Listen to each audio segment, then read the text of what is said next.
সম্মানিত দেশবাসী, আসসালামু আলাইকুম। আমি মোহাম্মদ হুসাইন আপনাদেরকে জানাই পরিবেশ টিভি ও পরিবেশ কণ্ঠর পক্ষ থেকে আন্তরিক শুভেচ্ছা ও অভিনন্দন।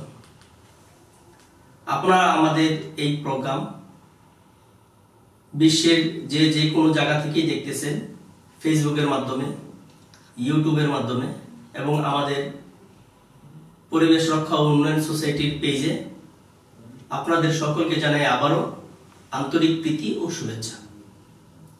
আপনাদের যদি আজকের এই লাইভ পরিবেশ আড্ডায় নদীর ভাবনায়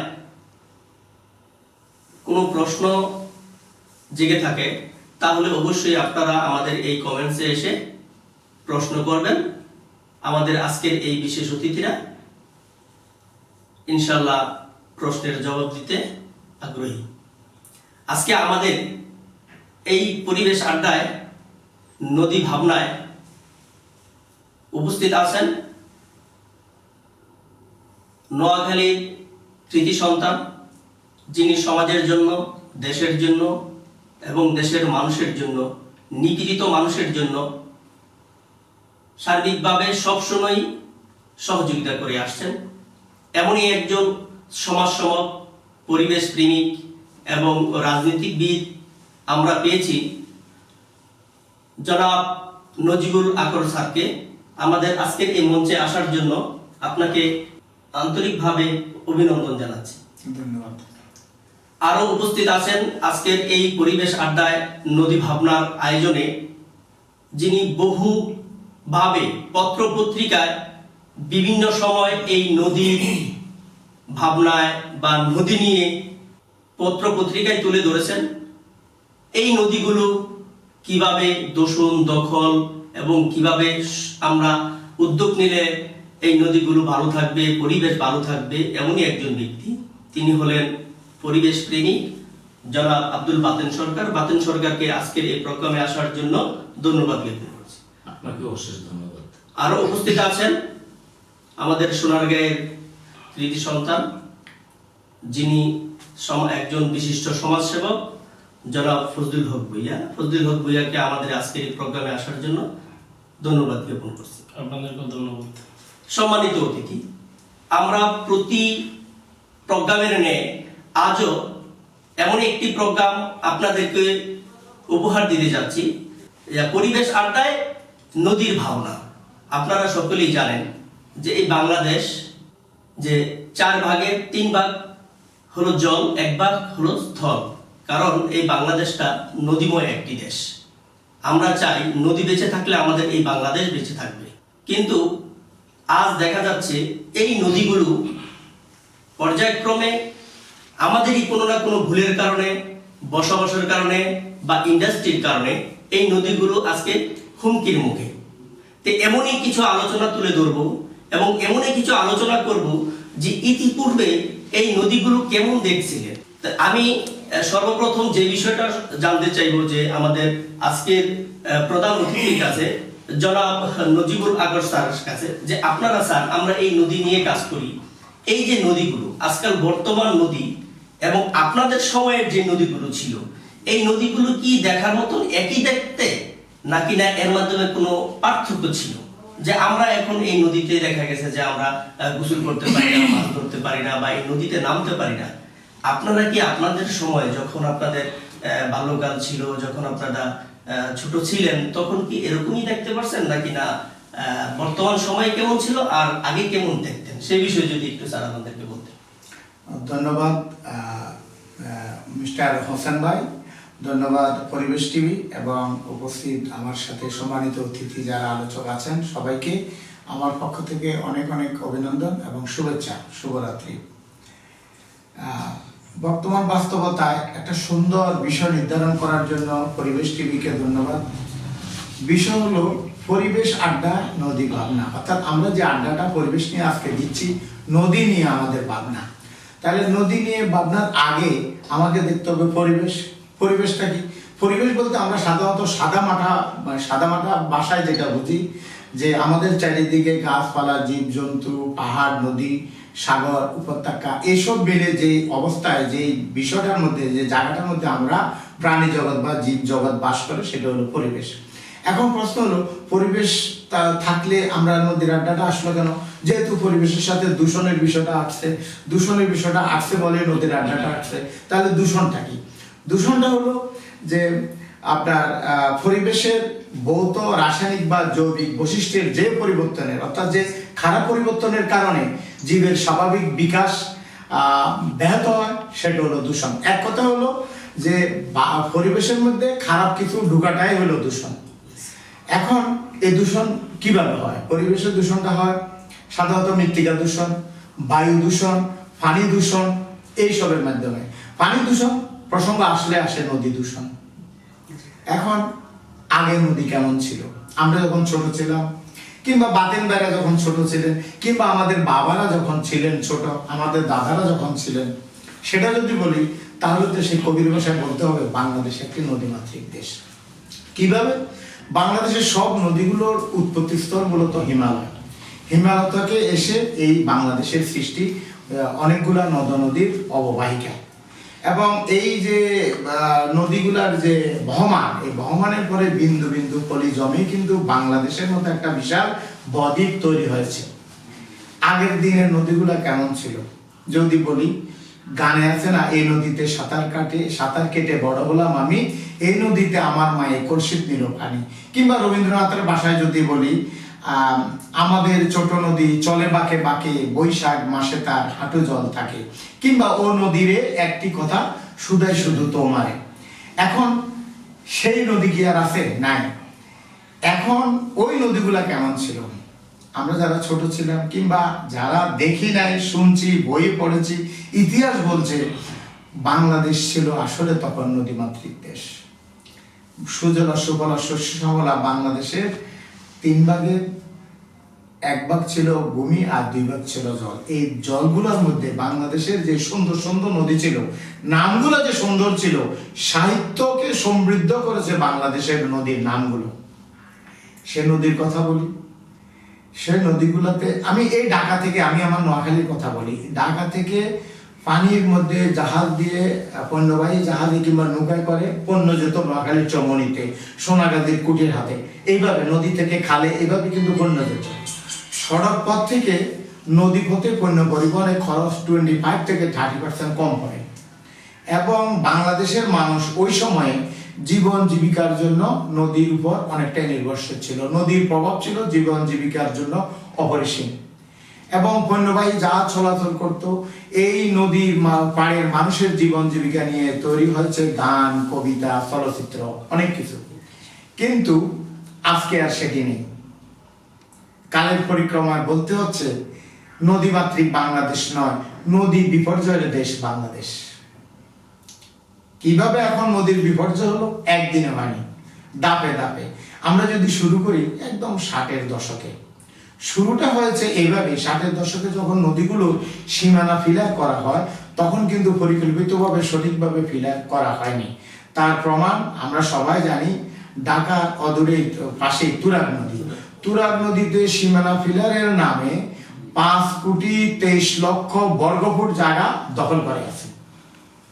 এইভাবে বাংলাদেশের নদীগুলো কিন্তু আস্তে আস্তে মরে যাচ্ছে এবং প্রায় 2.5 শতাধিক নদী মরে গেছে। যেটা আপনি বলছেন ছোটবেলায় কেমন ছিল, ছোটবেলায় কিন্তু 2.5 শতাধিক নদী ছিল। বাহার তথ্য মতে বাংলাদেশে এখন জীবিত নদী আছে 230টা, যদিও পানি উন্নয়ন বোর্ড বলতেছে না 405টি। আমরাও ধরে নিলাম পানি উন্নয়ন বোর্ড এবং বাপা দুইটাই সত্য, বা পানি উন্নয়ন বোর্ডেরটাই সত্য, যেহেতু ওরা সরকারি ভাবে বলে। তারা আবার বাংলাদেশের নদীগুলোকে 6টি ভাগে ভাগ করছে। তারা কি করতেছে? তারা ভাগ করে বলতেছে, খুব সুন্দরভাবে তারা ভাগ করছে পানি উন্নয়ন বোর্ড। তারা টোটাল 405টা জীবিত নদীর হিসাব নদী ভাগ করছে। দক্ষিণ পশ্চিমাঞ্চলে 102টা, উত্তর পশ্চিমাঞ্চলে 115টি নদী, উত্তর পূর্বাঞ্চলে 87টি, দক্ষিণ পূর্বাঞ্চলে 24টি, উত্তর কেন্দ্রীয় অঞ্চলে নদী 61টি, পূর্ব পাহাড়ি অঞ্চলে নদী 16টি। বেসিক্যালি আমাদের বান্দরবনের সাঙ্গু নদী ছাড়া বাংলাদেশের সব নদী হিমালয় থেকে উৎপত্তি। এবং সাঙ্গু নদীর শুরু এবং গন্তব্য দুটোই বাংলাদেশের মধ্যে। আমরা আমাদের 217টা নদী আপনার মরে যাচ্ছে এবং 17টা নদী অলরেডি জীবন মৃত্যুর সন্ধিক্ষণে।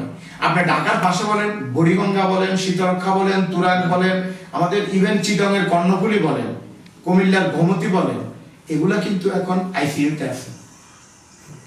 বাংলাদেশে 17টা নদীর, আমি জাস্ট বলি 17টা নদী, তাদের নদীর যে চরিত্র, নদীর একটা চরিত্র আছে, সেই চরিত্র কিন্তু ওদের আর নাই। আপনি বুঝবেন না এটা কি নদী না নদী নয়। এটার জন্য আপনাকে 17টা নদী ঘুরতে হয় না, তুরাগ, শীতলক্ষা, বুড়িগঙ্গার পাশে গেলে হয়। আমি বলি নিশ্চ নদীর নামগুলো আমরা সবাই জানি, যেগুলো মৃত্যুর দ্বার প্রান্তে। কিশোরগঞ্জের নরসুন্দা, ফরিদপুরের ভুবনেশ্বর, হবিগঞ্জের বিবিয়ানাও বরা, শরীয়তপুরের পালং, কুমিল্লা বিবাড়িয়ার বুড়ি নদী, নোয়াখালীর হরিহর, যশোরের মুক্তেশ্বরী, খুলনার হামকুমরা, সাতক্ষীরার মরিচা, লক্ষ্মীপুর ও নোয়াখালীর আমার বাড়ির পাশের নদী বামনী নদী, বগুড়ার মানুষ, নাটোর ও পাবনার বড়াল, চিকনাই, কুষ্টিয়ার হিসনা, রাজশাহী নাটোরের মুসাখান, সিরাজগঞ্জের করতোয়া, পাবনা মুন্সিগঞ্জের ইসামতি, আমাদের ঢাকা মুন্সিগঞ্জ, এটা কিন্তু ওই দিক থেকে বহমান। এরপর আছে কালীগঙ্গা, কুমার, চিত্তা, ভদ্রা, নবগঙ্গা। কর্ণফুলীর অবস্থাও যাচ্ছে তাই, ভূমিদস্যুদের দখলে। এই হলো সেই কাল আর এই কালের নদীর চিত্র। এখন আমি আপনার কাছে যে বিষয়টা আসলে খুব সুন্দর আলোচনা করছেন, ফুটে আসছে আসলে নদীর যে আমাদের ভাবনা, যে আমি যে বিষয়টা আসলে বর্তমান যে জেনারেশন আছে, এই জেনারেশন কলম আপনারা যেরকম একটি নদী দেখছেন, এই নদীটা কলম আমরা দেখি নেই। আপনারা আগে নদীতে অনেক সাঁতার কাটতেন বা নদীর পানিতে ইউজ করতে পারতেন, কিন্তু আমার বিষয়টা হলো যে এখন কি আপনারা এই নদীতে নামেন, বা এখন কি আপনারা নদীতে যান, বা কেন যান না? সুন্দর প্রশ্ন করছেন। আমি আসলে এমন একটা প্রশ্নের অপেক্ষা ছিলাম। এটা কেন যায়নি এটার উত্তর আপনিও জানেন। আপনি বুড়িগঙ্গার পাশ দিয়ে যান, আপনি তুরাগের পাশ দিয়ে যান, শীতলক্ষার পাশ দিয়ে যান, হাঁটা যাবে না দুর্গন্ধে, ইভেন নৌকা দিয়ে পার হওয়া যাবে না। কারণ বুড়িগঙ্গার কথাই যদি, বুড়িগঙ্গার নিচে 13 ফুট পলিথিনের স্তর জমে আছে। নদীগুলা অনবরত দূষণ হচ্ছে। কিভাবে দূষণ হচ্ছে? শিল্পের বর্জ্য ওখানে ফেলা হচ্ছে, আবার আপনার রাসায়নিক পদার্থ ওখানে যাচ্ছে, নৌযানগুলার বর্জ্য ওখানে যাচ্ছে। সরকারিভাবেও কিন্তু নদী দূষণ হচ্ছে। কিভাবে? সিটি কর্পোরেশনের কথা বলেন, আপনি ওয়াসার কথা বলেন, তারা 30% মানে এই ঢাকার আশেপাশের নদীগুলোতে বা ঢাকার বাইরের নদীগুলোতে 30% বর্জ্য দেয় সিটি কর্পোরেশন এবং ওয়াসা থেকে, আর 60% বর্জ্য আসে ইসে থেকে, এই শিল্প ইন্ডাস্ট্রি। তাহলে 90% বর্জ্য এই নদীগুলোতে যাচ্ছে।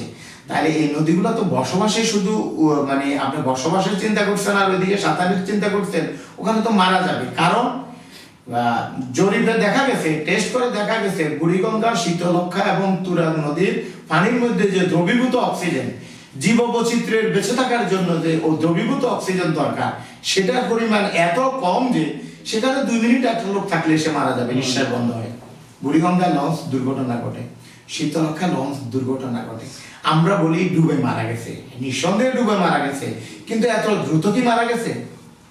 মানুষ মৃত্যুর জন্য সময় লাগে, কিন্তু এখানে অক্সিজেনের অপূর্ণতার কারণে, পানির মধ্যে দ্রবীভূত অক্সিজেন না থাকার কারণে যখনই কোনো দুর্ঘটনা ঘটে, সে যখন তার মৃত্যু হবে তার আরো অনেক আগে তার মৃত্যু হয়ে যায়। ফলে নদীতে সাঁতার কাটার চিন্তা করি আর মাছ ধরার চিন্তা করি, এটা এখন আর চলে না। আমি আমার একটা ঘটনা বলি। আমি যখন হাই স্কুলে পড়ি তখন নোয়াখালী যারা চিনেন ভালোভাবে, দুধমুখা বাজার নামে একটা বাজার আছে, ওখান থেকে আমাদের বসুরহাট পর্যন্ত খাল। আমরা কিন্তু এই খালে জাল মেরে মেরে মাছ ধরতাম। এখন কিন্তু সেই সুযোগ নাই। এখন ওই খালও ভরাট হয়ে গেছে। ওই খালে জায়গা দখল করে কেউ বাড়ি করেছে, বিল্ডিং করেছে, নদীগুলার তীরে স্কুল কলেজ হচ্ছে, ইন্ডাস্ট্রি হচ্ছে। সত্যিকার ভাবে নদীর চরিত্র হারিয়ে ফেলছে। একজন মানুষ যদি তার মানুষের চরিত্র হারিয়ে পশুর চরিত্র নেয়, তখন তার আচরণকে আমরা বলি পাশবিক আচরণ। তেমনি ভাবে নদী তার নদীর চরিত্র হারিয়ে আর নদীর চরিত্রে সে নাই নদী নামে পরিচিত দ্বিতীয় নদী হয়তো লজ্জাবোধ করে। নদীরও মৃত্যু হচ্ছে, পৃথিবীর কোথাও না হোক বাংলাদেশে হচ্ছে। জানি না পৃথিবীর আর কোন দেশ নদীমাতৃক দেশ কিনা, এত নদী পৃথিবীর আর কোথাও আছে কিনা। এত সুন্দর নাম, কপোতাক্ষ, আড়িয়াল খা, কীর্তন খোলা, কি সুন্দর নাম। পদ্মা, মেঘনা, যমুনা, ব্রহ্মপুত্র, কর্ণফুলী, হ্যাঁ, এত সুন্দর নাম পৃথিবীর আর কোথাও নাই। যে নামগুলো বাংলা সাহিত্যকে অনেক সমৃদ্ধ করেছে, অনেক কাহিনী আছে এই নদীগুলো নিয়ে। ওরে কর্ণফুলীরে সাক্ষী রাখিলাম তোরে। এখন সেই সাক্ষী কি মানুষকে বলতে হবে যে তোমাদেরকে সাক্ষী রাখলাম এই কর্ণফুলী। একসময় কর্ণফুলীর বুকে জাহাজ চলতো, নৌকা চলতো, আজকে কর্ণফুলীর নিচ দিয়ে টানেল হচ্ছে, কিন্তু কর্ণফুলীর উপরে ভূমিদস্যুরা দখল করে ফেলতেছে। এখানে সরকারি ভূমিকার কথা বলি। নদী কমিশন নামে একটা কমিশন সরকার বাহাদুর করেছেন। এটার আসলে কোনো নির্বাহী ক্ষমতা নেই। তারা তাদের কাজ শুরু করেছে হবিগঞ্জের সোনাই নদীতে একটা অবৈধ বিল্ডিং কে, অবৈধভাবে বানানো বিল্ডিং কে বৈধ করার মাধ্যমে নদী কমিশন তাদের কাজ শুরু করেছে। তাহলে আপনি তাদের কাছে কি আশা করবেন? যার যদি নির্বাহী ক্ষমতা না থাকে তারাও কিন্তু কিছু করতে পারতেছে না, সেই সুযোগ তো আমরা তার হারাচ্ছি। কারণ বাংলাদেশে নদীগুলো যেভাবে ভরাট হচ্ছে, হ্যাঁ মানুষ বাড়তেছে, মানুষের প্রয়োজনে ভূমি কমতেছে, সব ঠিক, কিন্তু পরিবেশ যদি না থাকে আমরা কি বাঁচবো? আমরা দেখি, যখন দেখি পত্রিকায় আসে ঢাকার বাতাসে সীসার পরিমাণ এত, আমরা আতঙ্কিত হই, আমরা ভয় পাই। বাংলাদেশে প্রতি বৎসর আমরা করোনা ভাইরাস নিয়ে এখন কথা বলি, করোনাতে মৃত্যুর হার এত, করোনার চাইতে হাঁপানিতে, শ্বাসকষ্টে বাংলাদেশে মৃত্যুর হার বেশি। এবং শ্বাসকষ্টের অন্যতম কারণ হলো বাংলাদেশের বায়ু দূষণ, পানি দূষণ, মাটি দূষণ, অর্থাৎ পরিবেশ দূষণ। পরিবেশ দূষণ আমাদেরকে মৃত্যুর দ্বার প্রান্তে নিয়ে যাচ্ছে। টোটাল প্রাণী জগৎ না, মানুষকে আজকে মানুষের অস্তিত্ব হুমকির সম্মুখে নিয়ে নিচ্ছে। আমরা এই অবস্থা থেকে বাঁচতে হবে, মানুষকে বাঁচাতে হবে, পরিবেশকে রক্ষা করতে হবে। আর পরিবেশ রক্ষা করতে হলে পরিবেশের অন্যতম উপকরণ নদী, নদীকে রক্ষা করতে হবে। নদীর নাবন্যতা নিয়ে আলোচনা করলে আমি এই যে নদীগুলো, আমি স্যারের কাছে প্রশ্ন রাখবো যে জনাব বাতের সরকারের কাছে, যে এই যে নদীগুলো বললেন যে নদী দূষণ হচ্ছে, দখল হচ্ছে, তারপরে দেখা গেছে যে এই নদীর যে পানির যে অক্সিজেন এর মাত্রা কমে গেছে, বা এতে আপনার দূষিত কণা এসে জমা হইল। আপনারা তো অনেক ক্ষেত্রেই দেখছি যে এই বিষয়গুলো নিয়ে পত্র পত্রিকায়, মিডিয়াতে তুলে ধরেন, তাহলে এই থেকে আমরা কিভাবে বের হতে পারি? ধন্যবাদ হোসেন ভাই আপনাকে। সুন্দর একটা প্রশ্ন করেছেন যে আমরা এই নদীর এই দূষণ থেকে কিভাবে বের হয়ে আসতে পারি। আসলে আমি এতক্ষণ খুব মনোযোগ সহকারে মুজিব আকবর ভাইয়ের কথাগুলো শুনছিলাম। আমার কাছে মনে হয়েছে যে নজিব আকবর ভাই বোধহয় একজন নদী বিশেষজ্ঞ। এই জন্য আমি নজিব আকবর ভাইকে ধন্যবাদ জানাচ্ছি। ধন্যবাদ। হ্যাঁ, এখানে যে আমরা আসলে যখন যে তথ্যগুলো আমরা তুলে ধরতে পারি, আমরা এই এর পরিমাণটা একেবারে আসলে সীমিত। আমাদের অনেকগুলো রেস্ট্রিকশন আছে, অনেক জায়গা থেকে আমরা অনেক জায়গায় গিয়ে আমরা অনেক তথ্য সংগ্রহ করতেও পারি না। তথ্য সংগ্রহ করতে আমাদের একটু বিফলতার শিকার হতে হয়। তা এই যে নদীর মূল বিষয়টা হলো যে আমরা এই নদী দূষণটা, যেটা নদী দূষণের প্রধান কারণটাকে আমরা ধরছি যে প্রথমে হলো আমাদের দেশের যে নদীগুলো তার নাব্যতা হারিয়ে ফেলছে। নদীর নাব্যতা বলতে আমরা প্রধানত নদীর স্রোতকে বুঝি। যদি স্রোতহীন নদী হয় তাহলে সেই নদী তো আর নদী থাকবে না, সেখানে পলি জমবে, বিভিন্ন রকমের আবর্জনা এসে এখানে জমবে। তা এই জন্য নদীর সেই বহতা না থাকলে নদী পানিটা একেবারে স্থির হয়ে যাবে, স্থিতি হয়ে যাবে। আর স্থিতি যখন হবে তখন সেই নদীর পানিটা দূষিত হওয়ার সম্ভাবনা সবচেয়ে বেশি থাকবে। তারপরে আমাদের দেশের যে শিল্প কারখানাগুলো, সেই শিল্প কারখানাগুলো থেকে দেখেন কি ধরনের বড় কেমিক্যালস আসছে। সেখান থেকে কেমিক্যালস বের হয়ে আসছে হলো বিভিন্ন ম্যাগনেসিয়ামের কেমিক্যালস গুলো বেশি আসছে, ম্যাগনেসিয়াম জড়িত কেমিক্যালস, তারপরে কার্বন জনিত কেমিক্যালস সেখান থেকে বেরিয়ে আসছে, তারপরে আয়রন জাতীয় যেটা, হ্যাঁ ফেরাস অক্সাইড, ফেরাস সালফেট, বিভিন্ন রকমের এই ধাতব কণাগুলো সেখান থেকে বেরিয়ে আসছে, সেটা অক্সাইড হিসেবে এবং অ্যাসিড হিসেবে। অক্সাইড হিসেবে বেরিয়ে আসছে, পানির সংস্পর্শে এসে সেটা অ্যাসিডে পরিণত হচ্ছে। এই অ্যাসিডে পরিণত হওয়ার কারণে নদীগুলোতে এসে এখানে যে কেমিক্যালসের যে রিয়েকশন, সেই রিয়েকশনটা সেখানে শুরু হচ্ছে। তাই রিয়েকশনটা শুরু হয়ে এই কেমিক্যালসগুলো পানিটাকে দূষণ করছে, আর সেখানে অক্সিজেনের অভাব ঘটছে, অ্যাসিড হচ্ছে। অ্যাসিড হয়ে যাওয়ার কারণে সেখানে যে জীববৈচিত্র্য, নদীর যে জীববৈচিত্র্য, সেই জীববৈচিত্র্যটা ধ্বংস হয়ে যাচ্ছে। তা আমরা এই তথ্যগুলো নিয়ে আসছি বিভিন্ন সময়, বারবার আমরা এগুলো উপস্থাপন করছি, আমরা এগুলো প্রকাশ করছি, লিখছি, সরকারকে লিখছি। তা এটার জন্য সরকারের ভূমিকাটা হলো মুখ্য। পাশাপাশি আমরা যারা নাগরিক আছি, আমাদের নাগরিকদেরও সেখানে অনেকটা দায়িত্ব সেখানে রয়ে গেছে। তো সরকারের মুখ্য দায়িত্বটা হলো আমাদের দেশের এই যে শিল্প প্রতিষ্ঠানগুলো যেগুলো, তাদের বর্জ্যগুলো সরাসরি নদীতে আসছে খালের মাধ্যমে। আশেপাশে খাল আছে, সেই খালটাকে দূষিত করেই খালের মাধ্যমে পানিগুলো নদীতে আসছে। নদীতে এসে সেই নদীর স্রোত কম হওয়ার কারণে সেখানে সেই পানি, বিষাক্ত পানিগুলো, বর্জ্যগুলো আটকে যাচ্ছে এবং নদীর পানিটা দূষিত হচ্ছে। এক সময় ভাই যেটা বলছিলেন নজিব ভাই, যে নদীর মাঝে এক সময় মাছ ছিল, ওনার বাড়ির পাশে নদীর কথা বলছেন। আমার বাড়ির পাশে একটা খাল ছিল ছোট, সেই খালটা এখন আর খাল নেই। সেই খাল এখন ভূমিতে পরিণত হয়ে গেছে, জমি, ইরি লাগানো হয় সেই খালের মধ্যে। সেই খালের মধ্যে আমরা ছোটবেলায় মাছ ধরতাম। খালের স্রোত ছিল, স্রোতের মাঝখানে আমরা একটা বাঁধ দিয়ে স্রোতটাকে আটকাই দিতাম, মাছ লাফাইয়া লাফাইয়া আসতো, আমরা ওই পাশে জাল অথবা নৌকা রেখে দিতাম, সেখানে মাছগুলো পড়তো, আমরা সেখান থেকে নিয়ে দিতাম। তো এই যে প্রবাহ, নদীর যে প্রবাহ ঠিক না থাকার কারণে মূলত নদীগুলো দূষিত হচ্ছে। মূল কারণ প্রবাহ নাই, আর একটা কারণ হলো যে নদীতে সরাসরি এই বিষাক্ত রাসায়নিক বর্জ্য এসে পড়ছে শিল্প কারখানাগুলো থেকে। সেই জন্য যেমন আপনি যে ভাই বলবো একটু তুরাগ নদীর কথা, তুরাগ তো এখন আর নদী নাই। বুড়িগঙ্গার মাঝখানে চর হইয়া বুড়িগঙ্গা এখন আর নদী নাই। নদীর প্রবাহ তো দূরের কথা, বুড়িগঙ্গাতে কোনো পানি এমনটাই অবস্থা বুড়িগঙ্গার যে এখানে কে নামবে, কে হাত দেবে, এই দুরবস্থা। শীতলক্ষার কথা বলেন, শীতলক্ষা দেখেন এখানে। তারপর আমাদের সোনারগাঁয়ের পাশ দিয়ে বয়ে গেছে হলো ব্রহ্মপুত্র নদ, যেটা সেটা সেই ময়মনসিংহ থেকে আসছে সেদিক থেকে। ওদিকে এই মুহূর্তে, এই যে আজকে আপনি 2-4 দিনের মধ্যে যদি যান, সেখানে দেখবেন যে নদী আর নদী নাই, নদী যেন এক চর।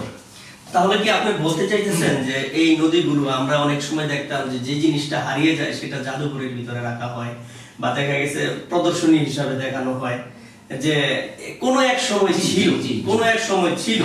তাহলে আমি যে বিষয়টা বলবো সেটা হলো যে আমি অতিথির কাছে জানতে চাই যে এটা বলছে, একটা কথা বলছিল যে পদ্মা, মেঘনা, যমুনা নাকি আমাদের ঠিকানা। এটা বঙ্গবন্ধু শেখ মুজিবুর রহমান বলে গেছিলেন। তা আপনি একজন রাজনীতিবিদ হিসাবে, বা দেখা গেছে যে একজন মুজিব সৈনিক হিসাবে আমি জানতে চাই যে এই কথাগুলো, বা এই কথাগুলো আদৌ কি আমরা কি বাস্তবায়ন করতে পারবো? এই যে নদীগুলোর কথা আমরা আসলে বারবার বলছি, সেই নদীগুলো এখন আর তার নাটকতা নাই। আপনি বললেন সেটাকে, যেটা হারিয়ে যায় সেটাকে জাদুঘরে রাখা যায়। হ্যাঁ, এখন আমাদের বাংলাদেশের নদীগুলো চিত্র তুলে সেই ছবিগুলো জাদুঘরে রাখার উপযোগী। আগের দিনে যে নদী ছিল, সেই সময়ের নদীর ছবি, জসিমউদ্দিনের সেই পদ্মা নদীর ছবি, হ্যাঁ, মেঘনা নদীর ছবি, তারপরে এই আজকের দিনের যে বুড়িগঙ্গার ছবি, আজকের দিনের শীতলক্ষার ছবি, আজকের দিনের ব্রহ্মপুত্রের ছবি তুলে তুলে আমরা সেগুলোকে ছবি তুলে সেই ছবি প্রদর্শনীর জন্য জাদুঘরে আসলে রাখতে পারি। তাহলে আমি যে বিষয়টা আসলে বেশি আগ্রহ, বা অনেকে এই বিষয়গুলো সম্পর্কে জানতে চায়, যে একটি বিভিন্ন সরকারি যে পুলিশ আদালতগুলো আছে, ওই জায়গাতে গেলেই আমরা ম্যাক্সিমাম সময় দেখতে পারি যে নদী কমিশনে গেলে, পরিবেশ অধিদপ্তরে গেলে যে লেখাই থাকে খুব সুন্দর বড় করে, পদ্মা, মেঘনা, যমুনা, আমাদের ঠিকানা যে বঙ্গবন্ধু শেখ মুজিবুর রহমান লিখে গেছেন, যে আমি ধন্যবাদ জানাই যে আমাদের জাতির পিতা বঙ্গবন্ধু শেখ মুজিবুর রহমান যে নদীটাকে এরকম ভাবে গুরুত্ব দিয়ে আমাদেরকে দেখছেন। আমাদের মনে হয় এক সময় এই নদীকে ঘিরেই আমাদের বেঁচে থাকা। তাহলে এই বিষয়ে আমি বলবো যে মুজিব সৈনিক একজন আছে যেহেতু আমাদের নোয়াখালী, তাই আমি বলতে চাই যে এই যে বাস্তবতাটা কতটুকু, যে আমাদের এই যে কথাটা ওনায় বলে গেলেন, এই বাস্তবতাটা কতটুকু আমরা। ধন্যবাদ। আমি আসলে খুব মানে অনেকটা নেশাগ্রস্ত হয়ে নেশাখোরের মতো ভাবে আমি বাতেনবার কথাগুলো শুনলাম। উনি যথেষ্ট বিজ্ঞানসম্মতভাবে কিন্তু ব্যাখ্যা দিয়েছেন, যেটা আমাদের সবার জন্য শিক্ষণীয় এবং আমি নিজেও শিখলাম। যে কথাটি আপনি বলেছেন যে বঙ্গবন্ধু বলেছিলেন পদ্মা মেঘনা যমুনা তোমার আমার ঠিকানা, এটি আমাদের ঠিকানা থাকবে কিনা বা আছে কিনা। প্রথমত পাঙ্গোত্রী থেকে গঙ্গা, গঙ্গা থেকে পদ্মা, বাংলার মুলুকে মানে বঙ্গদেশ যেটা বর্তমানে বাংলাদেশ, পাঙ্গোত্রী নদী এটা এসে পশ্চিমে হলো গঙ্গা পশ্চিম বাংলায়, বাংলাদেশে এসে হলো এটা পদ্মা। তেমনি ভাবে ব্রহ্মপুত্র নদীটা কিন্তু যমুনা হয়ে বঙ্গোপসাগরে মিশেছে, গঙ্গা যেমন পদ্মা হয়ে বঙ্গোপসাগরে মিশেছে। বঙ্গবন্ধু যেটা বলেছিলেন তোমার আমার ঠিকানা পদ্মা মেঘনা যমুনা। বাংলাদেশে অনেকগুলা নদীর মধ্যে পদ্মা মেঘনা যমুনা বাংলাদেশের প্রধান নদী, বৃহত্তম নদী। ঠিক আছে, আমরা যদি ইসের কথা বলি মানে প্রশস্তের কথা বলি নদী, তাহলে যমুনা নদী বাংলাদেশের সবথেকে প্রশস্ত বেশি। আর শুধু দৈর্ঘ্যের মানে চিকন নদীর দৈর্ঘ্য তাহলে কিন্তু সুরমা নদী 399 কিলোমিটার লম্বা সুরমা নদী। তো এখন বঙ্গবন্ধু যে কথাটি বলেছেন, আসলে বাংলাদেশের যে 55,000 বর্গমাইল ভূমি, এটাতে এই নদীগুলা বাংলাদেশের তদানীন্তন সময়ে অর্থনীতিতে মানুষের জীবন জীবিকায় অত্যন্ত গুরুত্বপূর্ণ ভূমিকা রেখেছে। এখনো বর্তমান সময়ে বাংলাদেশে যদি 17 কোটি লোক থাকে, 3 কোটি লোক কোনো না কোনো ভাবে নদীগুলোর উপর তাদের জীবন জীবিকার জন্য নির্ভরশীল। সেটা হোক নৌযানের মাধ্যমে, নৌকার মাধ্যমে, মাছ ধরার মাধ্যমে, কিংবা পণ্য পরিবহনের মাধ্যমে, কোনো না কোনো ভাবে। বঙ্গবন্ধু বলেছিলেন এই অর্থে যে এই 3 নদীর অববাহিকা এই বাংলাদেশ, এই বাংলাদেশের মানুষের পরিচয় কিন্তু এটা তোমার আমার ঠিকানা পদ্মা মেঘনা যমুনা। যমুনা বলতে যমুনার পানি বোঝায়নি, অববাহিকা সহ পুরো বাংলাদেশকে বুঝিয়েছেন। হ্যাঁ, এখনো আমাদের ঠিকানা পদ্মা মেঘনা যমুনা। আপনি বলেছিলেন যে নদীগুলো কি আগের অবস্থায় ফিরে যাবে? আসলে একদম হুবহু আগের অবস্থা যাবে না, তবে এখনো সময় আছে নদীগুলোকে আমরা সুন্দর করে আবার নদীমাতৃক বাংলাদেশে আমরা রূপান্তরিত করতে পারি। অলরেডি বিশ্বব্যাংক $50,000 কোটি একটা প্ল্যান দিয়েছে, বাজেটও দিয়েছে, এটা নিয়ে কাজ হচ্ছে নদীগুলা ড্রেজিং করার। যদি নদীগুলা সঠিকভাবে ড্রেজিং করা হয় তাহলে কিন্তু অনেক নদী আবার পুনর্জীবিত হবে। আইসিইউ থেকে আমরা আশা করতেছি ব্যাক করবে, কিংবা কোমা থেকে ব্যাক করবে। যেমন যদি করে, এটা শুরু করতে হবে কোথা থেকে? শুরু করতে হবে বুড়িগঙ্গা, শীতলক্ষা, তুরা, কর্ণফুলী এগুলা দিয়ে। যেমন দেখেন, আগে আমরা বলতাম মানে আগে বলতো কর্ণফুলীর কানে দুল দেখে না তো কেউ, বুড়িগঙ্গায় নাই রে বুড়ি আছে শুধু ঢেউ। এখন কি সেই বুড়িগঙ্গার ঢেউ আছে? কালো কালো পানি আছে এখন, ঠিক আছে, ঢেউ কিন্তু নেই, ঢেউর পরিবর্তে কালো কালো পানি। তেমনি ভাবে ওই কথা আছে না যে পদ্মার ঢেউ রে, সেই পদ্মায় কিন্তু এখন ঢেউ নাই। এখন মাঝে মাঝে আমরাও দেখি মামা ঘাট থেকে কাঠালিয়া ঘাটে যাওয়ার সময় ফেরি বন্ধ থাকে। কেন? ওখানে চর জেগে উঠেছে, জোয়ারের পানি কমে গেছে। তার মানে যেটা বাতেন ভাই বলেছেন, পলি জমে নদী তার নাব্য তাহার আছে। এই জায়গাগুলোতে সরকার সুদূর প্রসারী পরিকল্পনা, বর্তমান সরকারের আমলে পরিকল্পনা নেওয়া হয়েছে।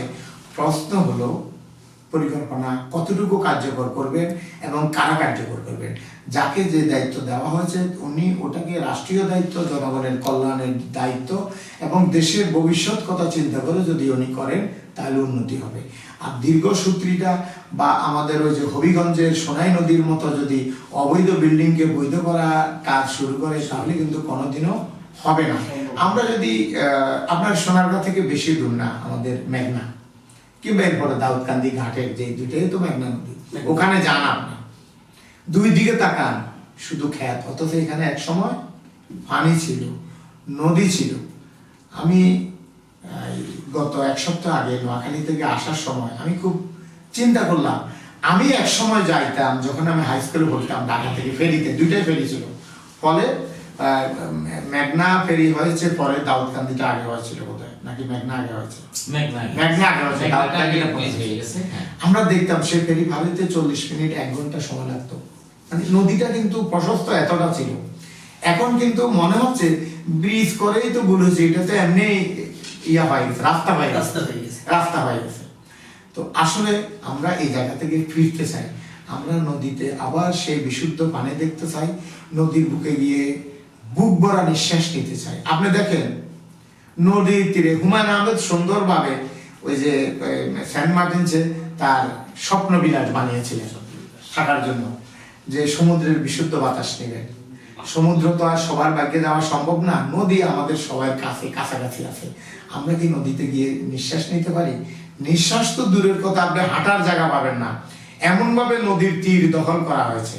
আর যখনই উচ্ছেদ অভিযানে সরকার চেষ্টা করে, তখনই আমার মতো, মানে আমরা যারা রাজনীতি করি, আমি আমাকেও দোষী করি, আমাদের মতো রাজনীতিবিদরাই কিন্তু এই নদীর জায়গাগুলো দখল করেছে, বিল্ডিং উঠিয়েছে, শিল্প ইন্ডাস্ট্রিজ জায়গা দখল করে বানিয়েছেন। এই জায়গাগুলো থেকে আমাদেরকে সম্মিলিত সিদ্ধান্ত, রাষ্ট্রের কল্যাণে সবাই মিলে ঐক্যবদ্ধভাবে, মানে এটা আসলে একটা পলিটিক্যাল সিদ্ধান্ত হতে হবে, পলিটিক্যাল সিদ্ধান্ত হবে। কারণ নদী যদি বিশুদ্ধ হয়, নদীগুলো যদি পুনর্জীবন লাভ করে, এইটার লাভবান কিন্তু আওয়ামী লীগ হবে না বা বিএনপি হবে না, এদেশের মানুষ হবে, জনগণ হবে।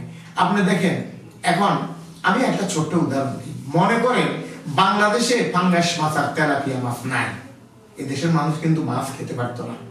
এই দুইটা মাছ বাদ দিলে এদেশের খেটে খাওয়া মানুষ, নির্ময়ের মানুষ, নিম্ন মধ্যবিত্ত মানুষ কি খেত? প্রোটিনের অভাব তারা কিভাবে মেটাতো? এটার জন্য দরকার মাছ। আমাদের সেই মাছ, নদীতে কি মাছ চাষের, মাছ বসবাসের জায়গা আছে? ইলিশ এখন খুঁজে পাওয়া যায় না তীরে, গভীর জলে চলে যায় ইলিশ। মাঝে মাঝে দেখি কর্ণফুলীর পানিতে তেলের স্তর। এমনি অবস্থা থেকে আসলে আমরা আশাবাদী, যদিও সরকারের ইসে নিয়ে বাফার আপত্তি আছে, কি একটা প্ল্যান্টের কথা বলছিলেন, ডেল্টা প্ল্যান্ট নিয়ে যদিও বাফার আপত্তি আছে, আমরা আশা করব সরকার এটা নিয়ে ভাববেন, কারণ এটা আলটিমেটলি বাংলাদেশের নদীর জন্য অশনি সংকেত। বাংলাদেশে যে পানি উন্নয়ন বোর্ডের হিসাবে 405টা নদী, এই 405টা নদী যদি জীবন লাভ করে, আবার বাংলাদেশ সুজলা সুফলা হয়ে যাবে, আবার নদীমাতৃক বাংলাদেশ হয়ে যাবে, আবার জেগে উঠবে নদীর ঢেউ, আবার জেগে উঠবে সারি বাটিয়ারি গান, আবার জেগে উঠবে নদীকে নিয়ে শিল্প সাহিত্য রচনা, জন্ম নিবে নদীর জন্যই সাহিত্য লেখার জন্য হয়তো আরেকজন হুমায়ুন আহমেদ। এই ভাবনাটা যে আজকে আমাদের যে নদী ভাবনা, মূল আড্ডাটা, যে এই ভাবনাটা কে বেশি ভাববে?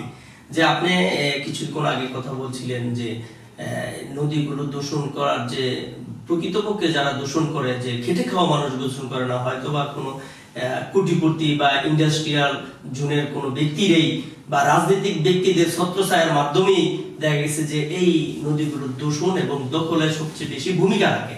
কিন্তু যারা ভাবার কথা, যারা মূলত আসলে ভাবার কথা, তা এখন কারা ভাববে? এই নদীগুলো তো আপনি বলতেছেন যে আমাদের এই বাংলাদেশটা ঠিক সেই আগের রূপের মতন আমাদেরকে নিয়ে যেতে হবে, তাহলে আমি কাদের কাছে বেশি ভাবনাটা রাখবো, যে কারা বেশি ভাববে? ভাববো আমি, ভাববেন আপনি। আমি যেটা বোঝাচ্ছি সেটি হলো, এটা মানুষের দায়িত্ব, জনগণের দায়িত্ব। এখন প্রশ্ন হলো, আমাদের দেশের জনগণ নদী নিয়ে ভাবে কয়জন? নদীর উপকার সম্পর্কে জানে কয়জন? পরিবেশ কি এটা জানে কয়জন? এখন এটার জন্য সচেতন করতে হবে জনগণকে, সামাজিক সংগঠনগুলোকে এগিয়ে আসতে হবে, রাজনৈতিক প্রতিষ্ঠানগুলোকে এগিয়ে আসতে হবে, তবে নেতৃত্ব দিতে হবে রাষ্ট্রকে, সরকারকে নেতৃত্ব দিতে হবে, কিন্তু সমাজের সমস্ত শ্রেণী পেশার মানুষকে। আমরা দেখেন, করোনায় মাস্ক কিন্তু আগে মানুষ ব্যবহার করেনি, শুরুতে ব্যবহার করেছে, এরপরে করেনি, এখন কিন্তু করতেছে। কেন করতেছে? মানুষকে সচেতন করতেছে, মানুষ সচেতন হচ্ছে। তেমনি ভাবে রাষ্ট্রকে দায়িত্ব নিতে হবে, সরকারকে দায়িত্ব নিতে হবে জনগণকে সচেতন করার জন্য। সবাই যাতে নদী দূষণ থেকে নিজেকে, নদী দূষণ যাতে না হয়, সবাই যাতে সতর্ক হয়, এবং নদী দখল, লুটেরা, দস্যুদেরকে চিহ্নিত করা, এদের কাছ থেকে উদ্ধারের দায়িত্ব সবাইকে নিতে হবে। শুধু প্রশাসন গিয়ে পুলিশ দিয়ে একটা বুলডোজার দিয়ে একটা জায়গা দখল করলো এটা না, সেটা আবার করবে 2 দিন পরে। জনগণ যদি জনতার শক্তির উপরে কোনো শক্তি নাই, জনগণ যদি দৃঢ়ভাবে দাঁড়িয়ে থাকে। আমরা কি ভুলে গেছি আজ থেকে কয়েক বছর আগে এই যে কনসার্টে মিস্টার রাব্বানি বিদ্যুৎ নিয়ে আন্দোলন করেছে, আমার মনে আছে বিডিআর র্যাব যখন ওনাকে গ্রেফতার করার জন্য গেছে ওনার গ্রামে ঢুকতে দেয় না, মানুষজন বিডিআর এবং র্যাবের গাড়ির সামনে শুয়েছিল, গ্রেফতার করতে পারেনি। জনতার শক্তি এত বড়। সুতরাং জনগণকে যদি আমরা সচেতন করতে পারি, সংগঠিত করতে পারি, তবে হ্যাঁ, এই জন্য আমি ধন্যবাদ দিই, বাবা চেষ্টা করতেছে। এবং আমি আজকে যেখানে বসে কথা বলতেছি সেই পরিবেশ টেলিভিশন, পরিবেশ কণ্ঠ, আপনারাও কিন্তু চেষ্টা করতেছেন। এবং আমি ব্যক্তিগতভাবে আপনাদের এই চেষ্টা, এই প্রচেষ্টা অংশীদারি হতে পেরে আমি নিজকে ধন্য মনে করতেছি। এবং আমিও এখন ভাবছি যে আমারও দায়িত্ববোধ আছে, আমারও উচিত জনগণকে সচেতন করা। ধন্যবাদ। আসলে আমাদের অনেকগুলো প্রশ্ন এসে জমা হয়েছে। যারা প্রশ্ন করেছেন সকলকে আসলে ধন্যবাদ জানাচ্ছি। আমি একজনের প্রশ্ন নিলাম, সেটা হলো যে আলামিন সাহেবকে আমাদের এই নদী ভাবনায় আপনাকে ধন্যবাদ জানাচ্ছি যে উনি একটি কথা বলেছেন যে বর্তমান সময়ে নদী তো দূষণ হচ্ছেই, এর পাশাপাশি যে ইট ভাটার যে কালো ধোঁয়া আছে, যে ইট ভাটার কালো ধোঁয়া, এটাও তো আমাদের একটি পরিবেশের বিপর্যয়, তাই না? যে এই ইট ভাটার যে কালো ধোঁয়া আছে, যে এই ধোঁয়ার জন্য যে বায়ু দূষণ যেটাকে আমরা বলি, যে এই বায়ু দূষণের জন্য আমাদের কি করণীয় থাকে, জনগণ কি করতে পারে, এটা। ধন্যবাদ। এই যেন বললেন নাম আলামিন ভাই এই প্রশ্নটা আসলেই আমাদের যদিও আজকের প্রসঙ্গের সাথে একেবারে হুবহু মিল না থাকলেও কিছুটা মিল রয়ে গেছে। যেমন বায়ু দূষণের কথা উনি বলছেন যে এই ভাটার যে কালো ধোঁয়া, সেই কালো ধোঁয়াটা আমাদের এই বায়ুকে দূষিত করছে। এবং এই বায়ু দূষণের কারণেও কিন্তু নদী দূষণটা হচ্ছে। নদী দূষণের আরেকটা কারণ, আমি দুটো কারণের কথা বলছি, আরো একটা কারণ সেটা হলো বায়ু দূষণ। বায়ু দূষণ হচ্ছে কিভাবে? এই যে ইট ভাটা যখন পোড়াচ্ছে, ইটের থেকে সেই কালো ধোঁয়াটা হচ্ছে, সেটা সেখানে 80%-এরও বেশি হলো কার্বন ডাই অক্সাইডের পরিমাণ। তাই এই কার্বন ডাই অক্সাইডের কারণে বায়ুটা দূষিত হচ্ছে। হ্যাঁ, আশেপাশের ইনভার্টার আশেপাশের যে গাছগুলো আছে, আশেপাশের যে গ্রামগুলো আছে, সেই গ্রামের মধ্যে আমরা দেখতে পাচ্ছি যে গ্রামে গাছের মধ্যে আগের মতো সেই ফল হচ্ছে না। আম গাছে দাঁড়ানো আছে, আম গাছে আম নেই। তারপরে জাম গাছে জাম হচ্ছে না। হ্যাঁ, কাঁঠাল গাছে কাঁঠাল হচ্ছে না, গাছের পাতা পুড়ে যাচ্ছে, অনেক গাছ মরে যাচ্ছে। এই যে মূল কারণ হলো এই কার্বন ডাই অক্সাইডটা, যে ইট ভাটার থেকে বের হচ্ছে কালো ধোঁয়া, সেই কার্বন ডাই অক্সাইড এর জন্য মূল দায়ী। এখন এই কার্বন ডাই অক্সাইড যখন বাতাসের মধ্যে বেশি বেরাচ্ছে, তখন এই মধ্যে এক সময় সিজনে বৃষ্টি হচ্ছে, বৃষ্টির কারণে সেখানে এই কার্বন ডাই অক্সাইডের কার্বনিক অ্যাসিড, যেটা কার্বনিক অ্যাসিড, তারপরে হলো কার্বন মনোক্সাইডের কারণে তৈরি হচ্ছে কার্বনিক অ্যাসিড গুলো। এই অ্যাসিড গুলো পানিতে মিশে নদীতে যাচ্ছে এবং নদীটাকে সেখানে দূষিত হচ্ছে। সুতরাং এই ইট ভাটাগুলো আমাদের দেশে নতুন প্রযুক্তি ভাটা তৈরি করার সুযোগ, ইট ভাটা যারা চালায়, যারা পরিচালনা করছেন, তাদের জন্য সেই সুযোগ রয়ে গেছে। হ্যাঁ, তারা এই অত্যাধিক ডিজিটাল পদ্ধতিতে এখন ইট ভাটাগুলো করতে পারে। যদিও এটা এর চাইতে একটু বেশি ব্যয়বহুল, কিন্তু এই ব্যয়ের দিকে না তাকিয়ে দেশের দিকে তাকিয়ে ইট ভাটার মালিক যারা, তারা যদি দেশপ্রেমিক হয়, দেশকে যদি তারা ভালোবাসে, তারা যদি মনে করে যে আমরা আমাদের এই ইট ভাটার ব্যবসাটাকে দীর্ঘস্থায়ী করব, তাহলে তাদের উচিত এই সনাতন পদ্ধতিটাকে বাদ দিয়ে ডিজিটাল পদ্ধতিতে ইটের ভাটা তৈরি করা, যেখানে বায়ু দূষণের হার একেবারেই কমে যাবে। সেখানে এখন যেখানে 80% বায়ু দূষণ করছে ইট ভাটা, সেই দূষণটা হয়তো 10 থেকে 15%-এর মধ্যে নেমে আসবে। সুতরাং আমি এই আজকের এই অনুষ্ঠান থেকে সেই ইট ভাটার যারা মালিক আছেন তাদেরকে অনুরোধ করব যে সনাতন পদ্ধতি বাদ দিয়ে নতুন ডিজিটাল পদ্ধতিতে আপনারা ইট ভাটাগুলো তৈরি করেন, এবং এই ইট ভাটায় ভালো ইট, সনাতন পদ্ধতি ইটের চাইতে যে ইটটা তৈরি হচ্ছে ডিজিটাল পদ্ধতিতে, সেখানে ইট, ভালো মানের ইট তৈরি হচ্ছে, সুতরাং সেটা করব। এবং পাশাপাশি পরিবেশ রক্ষা অধিদপ্তর সহ সংশ্লিষ্ট সকলকে আমি অনুরোধ করব, আবেদন জানাবো যে তারা যেন এর প্রতি একটু নজর দেন, যে আমাদের এই দেশকে বাঁচানোর জন্য, এই ইট ভাটার ব্যবসাটাকে দীর্ঘস্থায়ী করার জন্য, এদেশের মানুষকে আরো বেশি দিন বাঁচার জন্য, বাঁচার অধিকার রাখার জন্য, যেন এই যে করোনার কথা বলছিলাম আমরা, ভাই করোনার কথা বলছিল, এই করোনার আক্রান্ত হলে একটি লোকও বাংলাদেশের যদি পরিবেশটা, বায়ুটা যদি দূষণমুক্ত থাকে, বায়ু যদি দূষণমুক্ত থাকে, কিংবা বায়ু দূষণের হার যদি আরো অন্তত 50% কমিয়ে নিয়ে আসা হয়, তাহলে করোনায় বাংলাদেশের কোনো লোক মারা যাবে না। হ্যাঁ, এই ব্যাপারে আমরা আশাবাদ ব্যক্ত করতে পারি। তবে আশা করব সরকার মহোদয় এই বিষয়ে এবং সরকারের সংশ্লিষ্ট বিভাগগুলো আমাদের এই জনগণকে উদ্বুদ্ধ করবে যেন আমরা পরিবেশটাকে রক্ষা করি এবং আমরা নদীগুলোকে রক্ষা করি, আমরা আমাদের বায়ু দূষণ থেকে আমরা বিরত থাকি। ধন্যবাদ। আসলে অনেক প্রশ্ন এসে আমাদের কাছে জমা হয়েছে। টাঙ্গাইল থেকে এক ভাই প্রশ্ন করেছেন এবং আমাদের যে অতিথি আছে, অতিথিকে সুন্দর আলোচনা রাখার জন্য ধন্যবাদ জানাচ্ছেন। এরকম কথা যদি তারা শুনতে পারে তাহলে তারা নিজেরাই দেখা গেছে যে পরিবেশ বান্ধব হবে। ভাই একটা বিষয় সম্পর্কে জানতে চাইছে যে এখন কি আপনার নাতি নাতনি যারা আছে তারা কি কখনো আপনার কাছে জানতে চাইছে যে দাদু বা নানা আমাদেরকে নদীতে নিয়ে যান, আমরা নদীতে সাঁতরাবো, বা এই সমস্ত বিষয় সম্পর্কে একটু জানতে চাইছি? সুন্দর প্রশ্ন, প্রশ্নকর্তা ভাইকে আমার পক্ষ থেকে ধন্যবাদ। আসলে আমি যদি ভাইকে একটা প্রশ্ন করি, আপনি বলুন তো আপনার আশেপাশে যারা আছে তাদের মধ্যে কয়জনে এখন সাঁতার জানে? উত্তর হবে জানে না, অথবা খুব কম, এমনই হবে। কারণ এটি ঠিক যে আমরা একটি যান্ত্রিক সভ্যতায় বাস করতেছি, ফলে আমাদের দেশে এই যে আবার লঞ্চ ডুবির কথা বলতে হবে, নদীতে ডুবে মরার আরেকটি কারণ হলো সাঁতার না জানা। হ্যাঁ, আমার নাতি দাদা হওয়ার সৌভাগ্য হয়নি, তবে আমার সন্তানরা আছে, ছেলেরা আছে।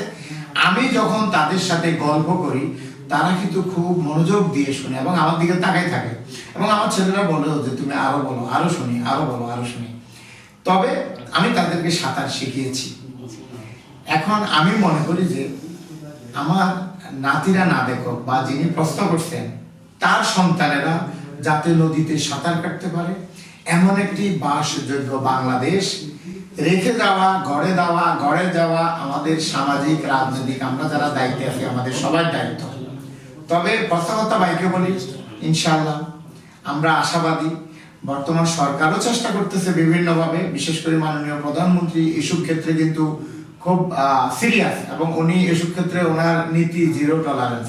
আমরা আশা করব যে বর্তমান সরকারের আমলে এই নদীগুলা তাদের নাব্যতা ফিরে পাবে, নদীগুলা আবার তাদের গভীরতা ফিরে পাবে, নদীর আকৃতি এবং প্রকৃতি আবার আগের জায়গায় ফিরে যাবে, নদীগুলা মৃত্যুর হাত থেকে ফিরে আসবে। ধন্যবাদ খুবই গুরুত্বপূর্ণ আলোচনা রাখার জন্য। আসলে অনেক ভাই আমাদের বিভিন্ন জায়গা থেকে প্রশ্ন করেছেন এবং আপনাকে আমাদের খুব মনে হয় সম্ভবত যে নোয়াখালী যে কমিটি আছে, নোয়াখালী কমিটির পক্ষ থেকে এবং টাঙ্গাইল কমিটির পক্ষ থেকে দুই ভাই, ভাই মোহাম্মদ নাজিবুল বাশার এবং ডাক্তার জহির ভাই, দুনো ভাইকে আমি আমাদের সোসাইটির পক্ষ থেকে, আমাদের মেহমানের পক্ষ থেকে জানাই আন্তরিক শুভেচ্ছা ও অভিনন্দন। আমার পক্ষ থেকে অনেক অনেক অনেক সালাম, আসসালামু আলাইকুম। ধন্যবাদ জানানোর জন্য যে আজকে আমাদের অনুষ্ঠানের প্রায় শেষ সময় এসে পড়েছে। তো এই বিষয়ে আমি একটি বিষয়ে জানতে চাই যে আমাদের যে পরিবেশ আড্ডা বা নদীময় ভাবনা, আমরা যে বিষয়গুলো আসলে উঠে আসলো আজকে এই আলোচনায়, সেটা হলো যে সরকারের পক্ষে হয়তোবা একা সম্ভব নয় যে পরিবেশকে ঠিক রাখা। হ্যাঁ, ঠিক রাখা হয়তোবা আমরা যারা জনগণ আছি, সচেতন নাগরিক আছি, আমরা যদি সকলেই যে সম্মিলিত ভাবে যদি আমরা এই নদী নিয়ে ভাবি, এই পরিবেশ নিয়ে ভাবি, এবং তাহলে হয়তোবা সুন্দর একটি ভারযোগ্য আমরা এই বাংলাদেশ গঠন করতে পারবো, যেই দেশটি দেখতে চেয়েছিলেন, যে দেশটি গঠন করতে চেয়েছিলেন আমাদের জাতির জনক বঙ্গবন্ধু শেখ মুজিবুর রহমান। তা আমি এই একটি সর্বশেষ একটি কথাই জানতে চাইবো, যেহেতু রাজনীতিবিদ আমি জানি আপনি এবং সমাজসেবা বিষয়ে অনেক ভূমিকা রাখছেন, জনগণের জন্য, দেশের জন্য, যে রাজনীতিবিদ হিসাবে আপনি পরিবেশটাকে কিভাবে দেখতে চান বা পরিবেশটা কিভাবে সুন্দর করতে চান? পরিবেশটা তো আসলে আমি শুরুতে বলেছিলাম, পরিবেশটা তো আগেই একটা জায়গায় নষ্ট হয়ে গেছে। আমাদের সব পরিবেশ, শুধু যে প্রাকৃতিক পরিবেশ তাই নয়, আমাদের সমস্ত পরিবেশই কিন্তু তার চরিত্র, রং সব হারিয়ে ফেলেছে। তবে হ্যাঁ, আবার ফিরেও পাচ্ছে সব জায়গায়। আপনি দেখেন, গত 10 থেকে 12 বছরে অনেক জায়গায় কিন্তু আমরা উন্নতি করেছি, এবং আমরা সব ক্ষেত্রে কিন্তু উন্নতি করেছি, সর্ব এককে আমরা উন্নতি করেছি। বাংলাদেশের ঈশ্বরীয় উন্নতি হয়েছে, যেটা বাংলাদেশের অর্থনৈতিক এই উন্নতি নিয়ে বিশ্বের ভাগা ভাগা অর্থনীতিবিদরা কিন্তু গবেষণা করতে চায় না কিভাবে সম্ভব। সুতরাং সব দিক দিয়ে যখন আমরা উন্নতি করেছি, পরিবেশের দিক দিয়ে আমরা ইনশাল্লাহ উন্নতি করব। কারণ বাংলাদেশের, যেটা বাতেন ভাই বলেছেন, খুব গুরুত্বপূর্ণ কথা, করোনায় মানুষ মারা যাচ্ছে অক্সিজেনের অভাবে, অন্য কোনো কারণে না। মানে যাই হোক, সিমটম যাই হোক, লক্ষণ যাই হোক, অক্সিজেনের অভাবে কিন্তু সে মারা যাচ্ছে। আমরা যদি পরিপূর্ণ অক্সিজেন থাকে আমাদের প্রকৃতিতে, অক্সিজেন ফিরে পায়, নদীগুলো তার নাব্যতা ফিরে পায়, ইনশাল্লাহ আমরা আগের অবস্থায় ফিরে যাব। তবে হ্যাঁ, সরকার চেষ্টা করতেছে না। আমি শুরু আরেকটি কথা বলবো, সরকার কিন্তু রেফারির ভূমিকায় থাকবে। সরকার শুধু বাঁশি বাজাবে, ডিসিপ্লিনটা রাখবে। খেলতে হবে কিন্তু আমাদেরকে, আমরা যারা সামাজিক রাজনৈতিক সংগঠনের নেতৃত্ব দিচ্ছি আমাদেরকে। এবং আমি মনে করি এসব কাজে মসজিদের ইমামদেরকে ইনভলভ করা উচিত, জনসচেতনতার ক্ষেত্রে এদেরকে ইনভলভ করা উচিত, মানুষকে সচেতন করার জন্য।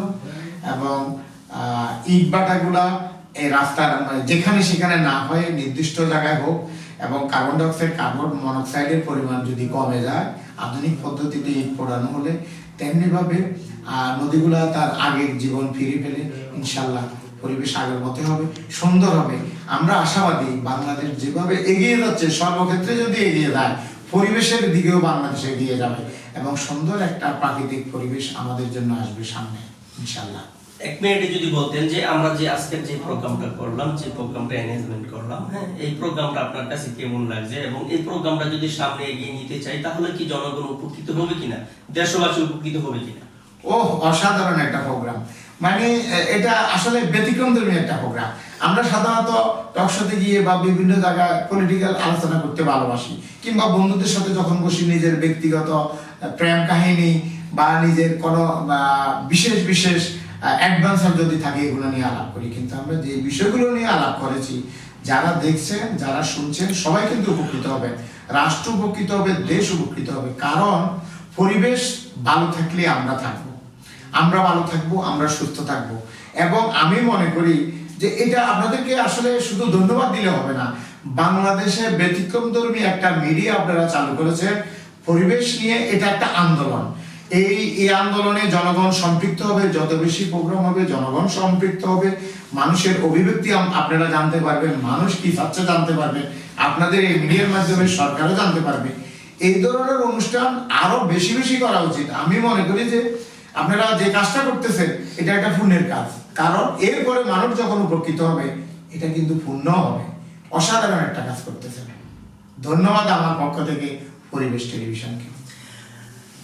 ধন্যবাদ জানাচ্ছি আমাদের এই প্রোগ্রামটি, আজকের এই প্রোগ্রামটি, যে পরিবেশ আড্ডায় নদী ভাবনা, যে যেখান থেকে দেখছেন আপনাদেরকে ধন্যবাদ জানাচ্ছি। আজকে আমাদের যে অতিথি আসছে, এই অতিথিদেরকে আমাদেরকে মূল্যবান সময় দেওয়ার জন্য জনাব নজিব আকন সাহেবকে এবং বাতেন সরকার সাহেবকে আমাদের সোসাইটির পক্ষ থেকে, পরিবেশ রক্ষা ও উন্নয়ন সোসাইটির পক্ষ থেকে এবং আমাদের সোনারগাঁবাসীর পক্ষ থেকে জানাই আন্তরিক শুভেচ্ছা ও অভিনন্দন দিয়ে আমরা আজকের এই প্রোগ্রাম সমাপ্ত ঘোষণা করলাম। আল্লাহ হাফেজ।